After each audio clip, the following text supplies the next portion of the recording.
A história bíblica registra centenas de reis, generais e sacerdotes, mas algumas das figuras mais temidas nas Escrituras nunca ergueram uma espada.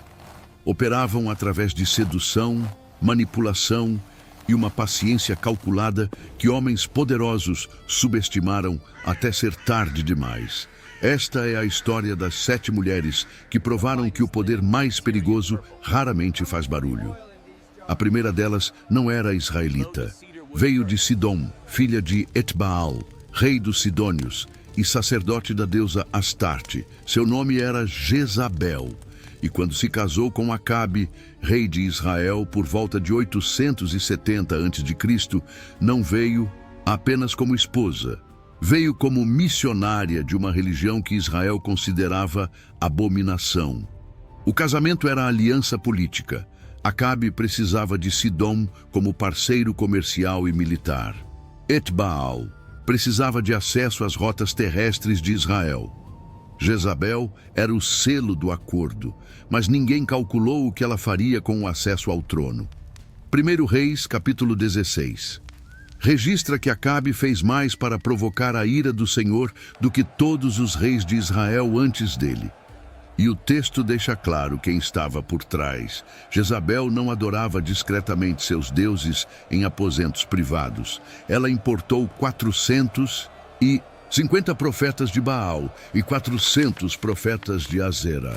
Instalou-os no palácio, alimentava-os da mesa real. E então começou a caçada. 1 Reis, capítulo 18, versículo 4, revela que Jezabel estava exterminando os profetas do Senhor. Não era perseguição esporádica, era programa sistemático de eliminação.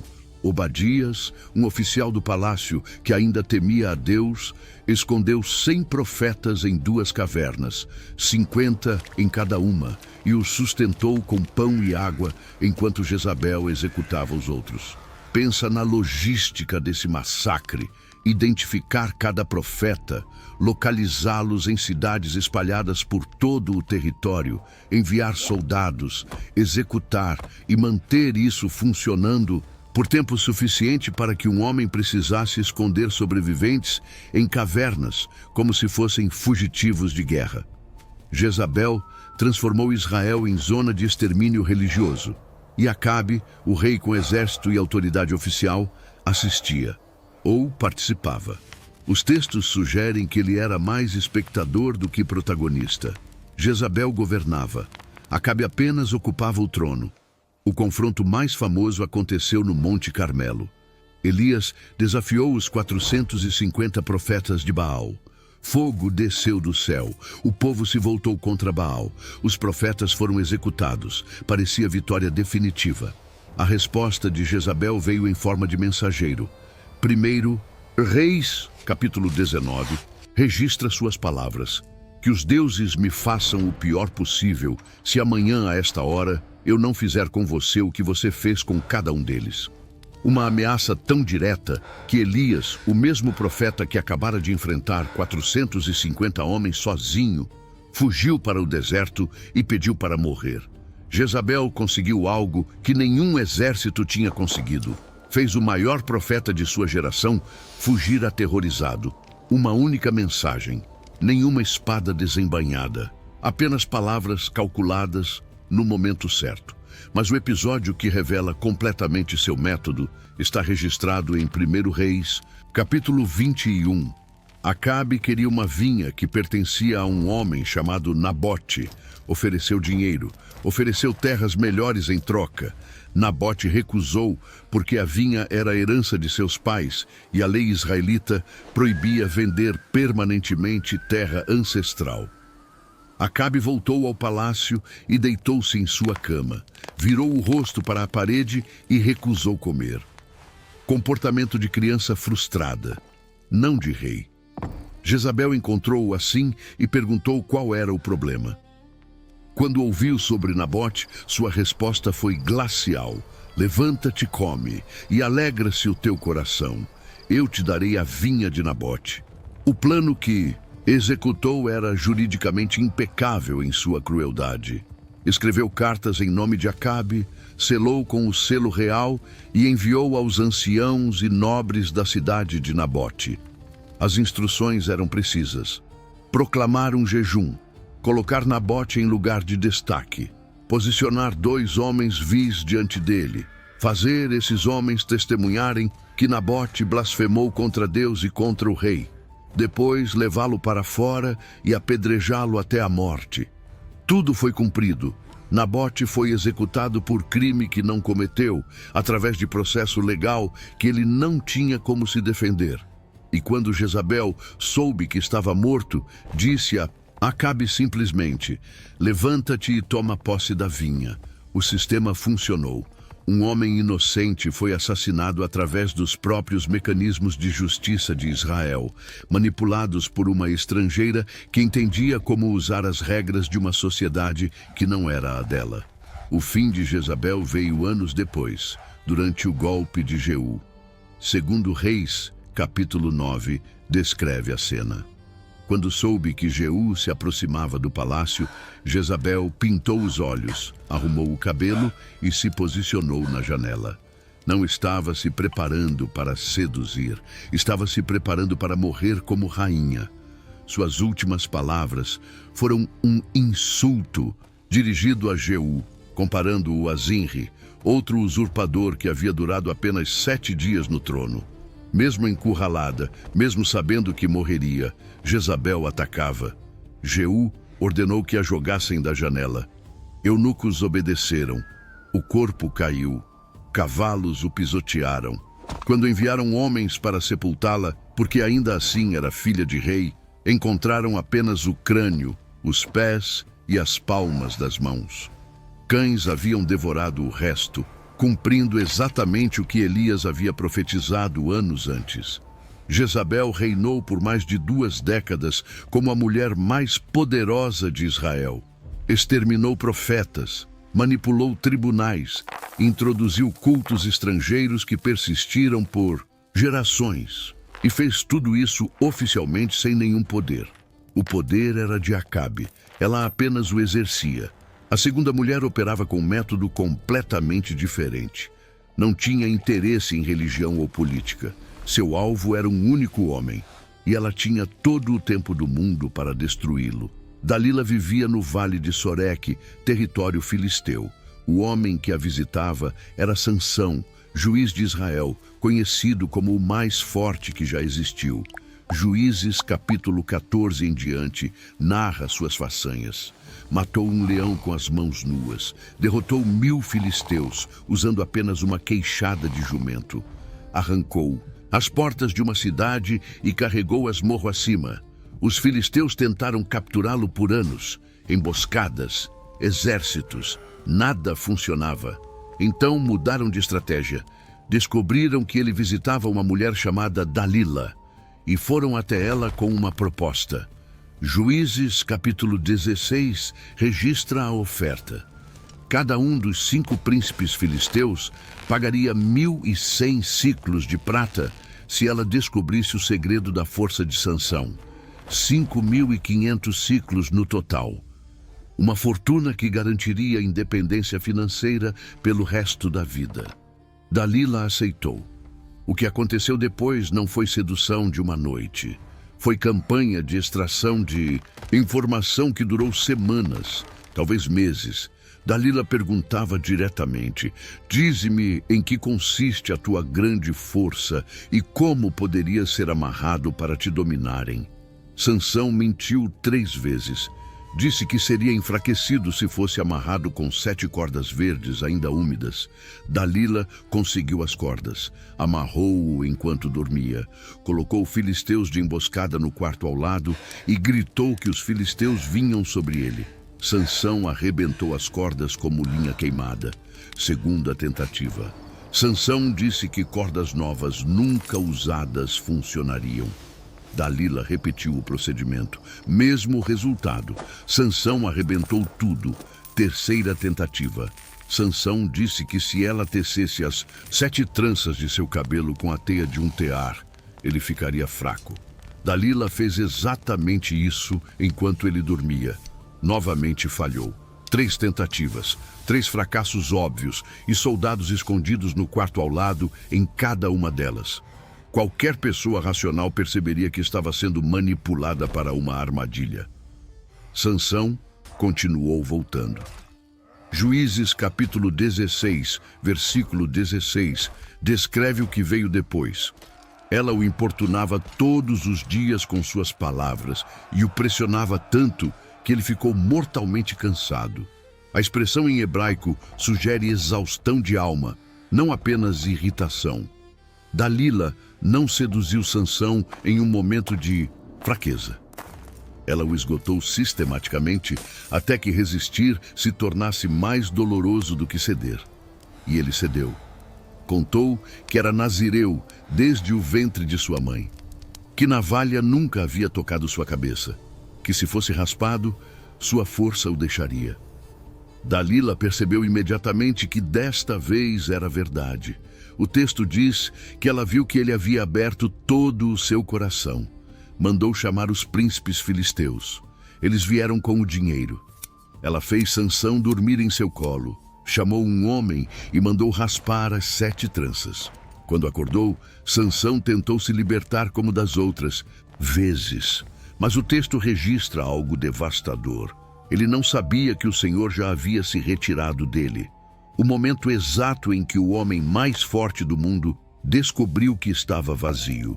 Os filisteus o capturaram, furaram seus olhos, levaram-no para Gaza, amarraram-no com correntes de bronze e o colocaram para moer grãos como animal de tração. O juiz de Israel, cego e acorrentado, girando uma mó em prisão filisteia. Dalila nunca mais aparece no texto. Recebeu sua prata. Desapareceu da história. Sua única função narrativa foi destruir Sansão e ela cumpriu com eficiência industrial.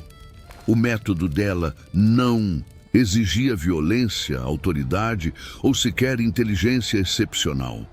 Exigia apenas paciência e a certeza de que, eventualmente, a resistência de qualquer pessoa tem um limite. A terceira mulher faz Jezabel parecer moderada, porque Jezabel matou profetas de uma religião rival. Atalia matou a própria família para tomar o poder. Ela era filha de Acabe e Jezabel, ou pelo menos criada por eles. Casou-se com Jeorão, rei de Judá, num arranjo que uniu os 2 reinos israelitas por matrimônio. Quando Jeorão morreu, seu filho Acasias assumiu o trono. Durou 1 ano. Foi morto por Jeú durante o mesmo golpe que eliminou a casa de Acabe no Reino do Norte. Segundo Reis, capítulo 11, começa com uma frase que paralisa. Quando Atalia viu que seu filho havia morrido, levantou-se e exterminou toda a descendência real. Toda. Não alguns. Não rivais específicos. Toda a descendência real. Seus próprios netos, crianças e bebês incluídos. Executados por ordem da avó, para que ninguém pudesse reivindicar o trono que ela pretendia ocupar. Atalia se tornou a única mulher a reinar oficialmente sobre Judá. Não como regente, não como rainha consorte, como governante absoluta. E manteve essa posição por 6 anos. O que ela não sabia era que um bebê havia escapado. Joás, filho de Acasias, tinha aproximadamente 1 ano quando o massacre aconteceu. Sua tia Jeoseba, que era esposa do sumo sacerdote Joiada, escondeu a criança e sua ama num quarto de camas dentro do templo. E lá ele permaneceu escondido durante todos os 6 anos do reinado de Atalia. Imagina a logística de esconder uma criança no próprio templo por 6 anos, alimentá-la, mantê-la em silêncio, garantir que nenhum servo, nenhum guarda, nenhum visitante descobrisse sua existência. Um erro e a criança morreria. E com ela, toda a linhagem de Davi. No 7º ano, Joiada agiu. Reuniu os comandantes dos guardas reais. Mostrou-lhes o menino. Organizou um golpe meticuloso com revezamento de tropas que garantia proteção máxima durante a coroação. Segundo Reis, capítulo 11, descreve o momento. Joiada trouxe o filho do rei. colocou nele a coroa e a aliança, ungiram-no rei e proclamaram batendo palmas: Viva o rei! Atalia ouviu o barulho do povo correndo e aclamando. Foi ao templo. Viu o menino de pé junto à coluna, conforme o costume, cercado por príncipes e trombeteiros. Rasgou suas vestes e gritou: Traição, traição! Suas últimas palavras foram uma acusação de traição contra quem estava restaurando a linhagem legítima que ela mesma havia tentado exterminar. Joiada ordenou que a tirassem do templo e a executassem fora, para não profanar o lugar sagrado com sangue. Foi morta junto à entrada dos cavalos do palácio. 6 anos de reinado absoluto, extermínio quase completo da casa de Davi. E no fim, derrubada por uma criança que ela não sabia que existia, escondida no único lugar que ela aparentemente nunca pensou em procurar. A casa do Deus que sua mãe havia tentado substituir por Baal. A 4ª mulher não precisou de anos para conseguir o que queria. Precisou de uma única noite e de uma filha que sabia dançar. Herodias era neta de Herodes, o Grande, aquele que ordenou o massacre dos meninos de Belém. Ela se casou primeiro com seu tio Herodes Filipe. Tiveram uma filha chamada Salomé. Depois, Herodias abandonou o marido para se casar com outro tio, Herodes Antipas, que era tetrarca da Galileia. O problema era que Herodes Antipas já era casado. E segundo a lei judaica, Herodias ainda era esposa de seu primeiro marido, já que não havia divórcio legítimo. O casamento era ilegal em múltiplas frentes. Um homem apontou isso publicamente. João Batista, o profeta que pregava no deserto, declarou que não era lícito a Herodes ter a mulher de seu irmão. Marcos, capítulo 6, registra que Herodias guardava rancor contra João e queria matá-lo, mas não conseguia porque Herodes temia João, sabendo que era homem justo e santo e o protegia. Herodes mandou prender João, mas não executá-lo. Gostava de ouvi-lo falar, mesmo que suas palavras o perturbassem. João ficou na prisão enquanto Herodias esperava. A oportunidade veio no aniversário de Herodes. Um banquete para os grandes da Galileia, comandantes militares e líderes locais. No meio da festa, a filha de Herodias entrou e dançou para os convidados.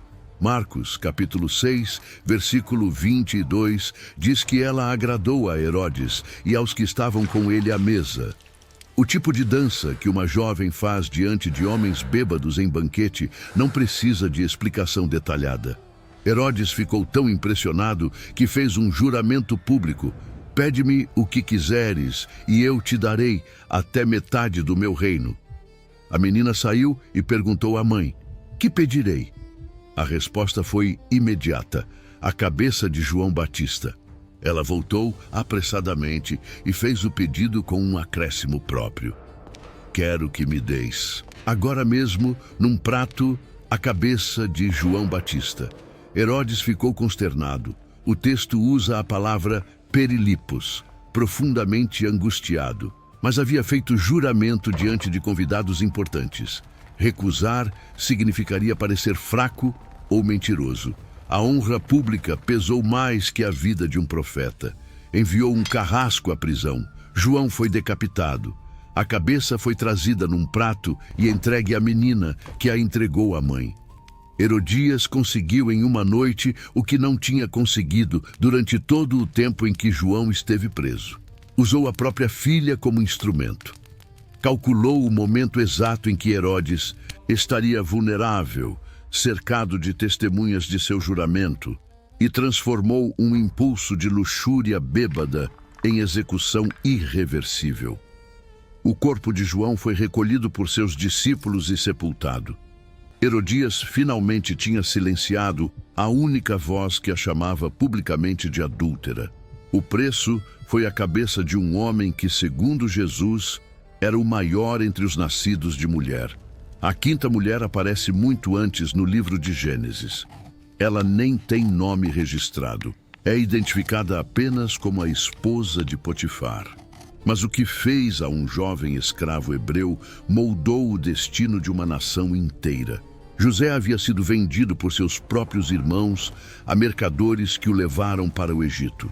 Ali foi comprado por Potifar, oficial de Faraó e capitão da guarda.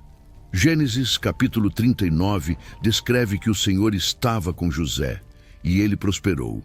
Potifar percebeu isso e gradualmente colocou toda a administração de sua casa nas mãos do escravo hebreu. O texto faz questão de mencionar que José era formoso de porte e de parecer, bonito. E a esposa de Potifar notou. Gênesis capítulo 39, versículo 7 é direto. Ela pôs os olhos em José e disse: deita-te comigo, sem rodeios, sem sedução gradual. Uma ordem direta da senhora da casa para um escravo que tecnicamente não tinha direito de recusar. José recusou. Explicou que seu senhor havia confiado tudo a ele, não lhe negando nada, exceto ela mesma, porque era sua esposa. Concluiu dizendo: como cometeria eu este grande mal e pecaria contra Deus? A resposta dela foi persistência. O texto diz que ela falava a José dia após dia e ele não a atendia. Não foi uma tentativa única, foi campanha contínua, semelhante ao método de Dalila, embora com motivação diferente. Um dia José entrou em casa para fazer seu trabalho e nenhum dos homens da casa estava ali dentro. Ela o agarrou pela roupa e repetiu a ordem: deita-te comigo. José fugiu. Literalmente correu para fora da casa, deixando sua roupa nas mãos dela. E essa roupa se tornou a arma que ela usaria para destruí-lo. Quando percebeu que não conseguiria o que queria, a esposa de Potifar mudou de estratégia. Guardou a roupa.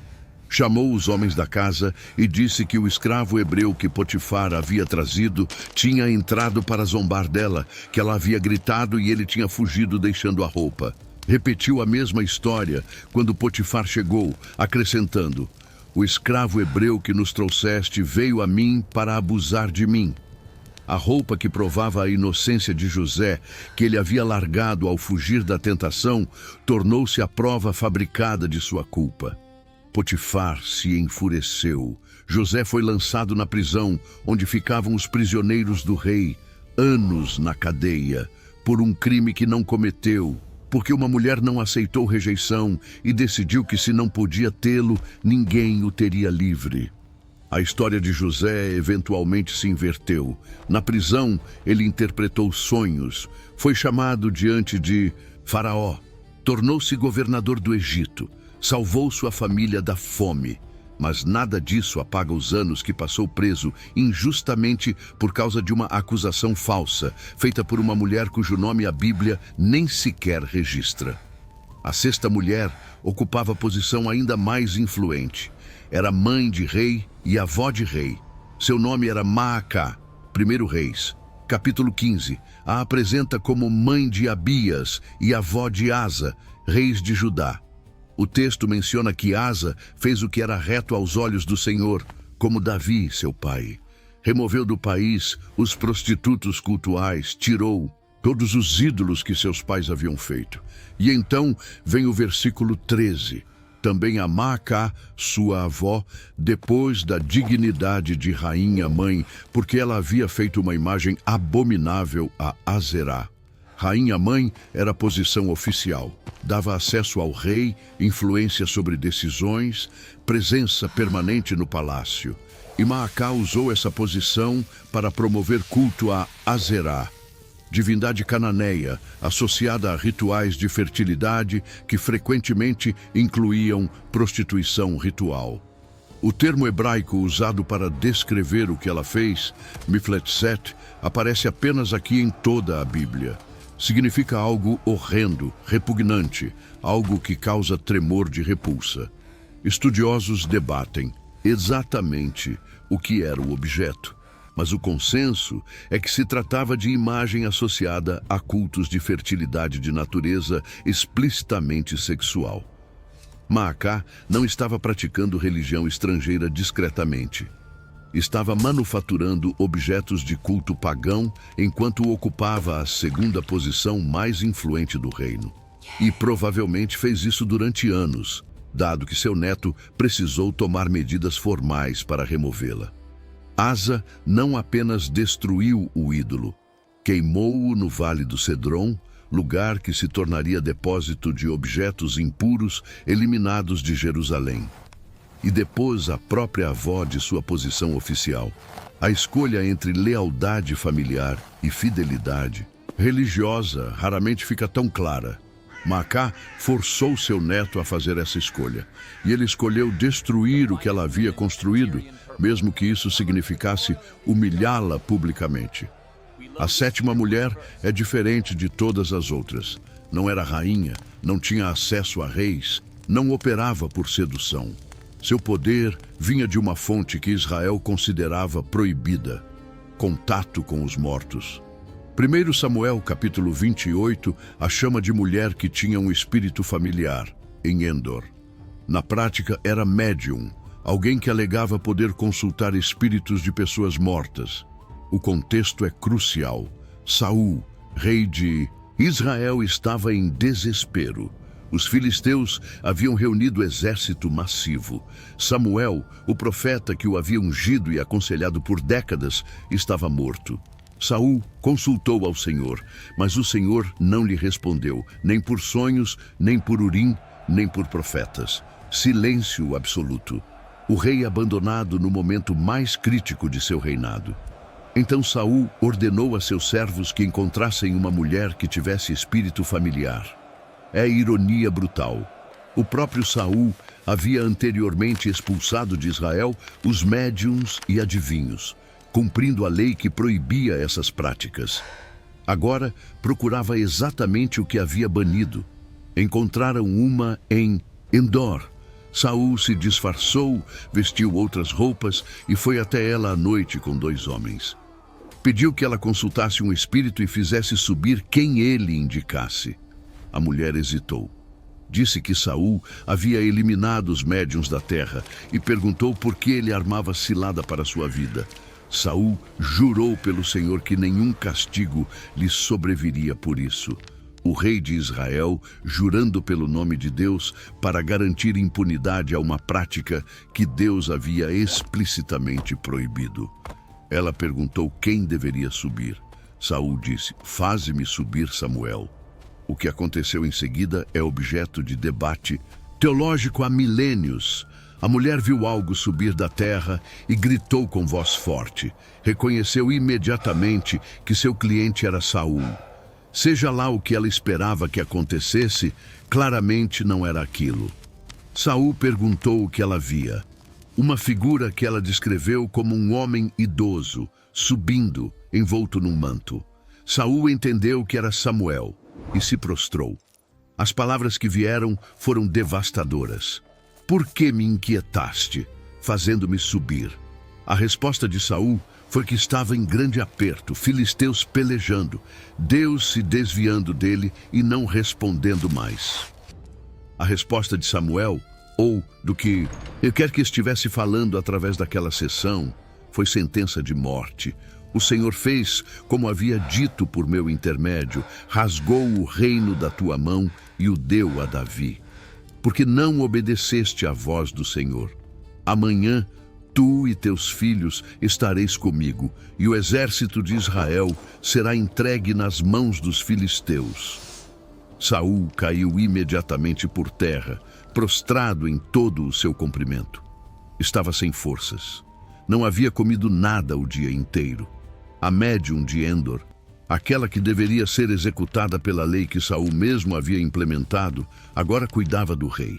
Insistiu que ele comesse, preparou comida, alimentou-o antes que partisse para a batalha onde morreria. No dia seguinte, exatamente como foi dito, os filisteus venceram. Os filhos de Saul morreram. Saul, ferido por arqueiros, pediu que seu escudeiro o matasse para não ser torturado pelos incircuncisos. O escudeiro recusou. Saul se lançou sobre a própria espada. A última pessoa que Saul consultou antes de morrer Foi uma mulher que praticava exatamente o que ele havia proibido. E ela lhe disse exatamente o que aconteceria, sem possibilidade de escape. Cada uma dessas mulheres foi subestimada. Cada uma explorou exatamente essa subestimação. E cada homem, poderoso que cruzou seus caminhos, descobriu tarde demais que a ameaça real raramente vem de onde se espera. Sansão esperava inimigos filisteus, não uma mulher em sua própria cama. Acabe temia profetas, não a esposa ao seu lado. Herodes temia revoltas populares, não uma dança em seu próprio banquete. Os cronistas bíblicos registraram essas histórias não como entretenimento, mas como arquivo, um catálogo de padrões que se repetem porque a natureza humana não muda. 3 milênios. Mesmas estratégias, mesmos pontos cegos e a mesma lição que continua sendo ignorada.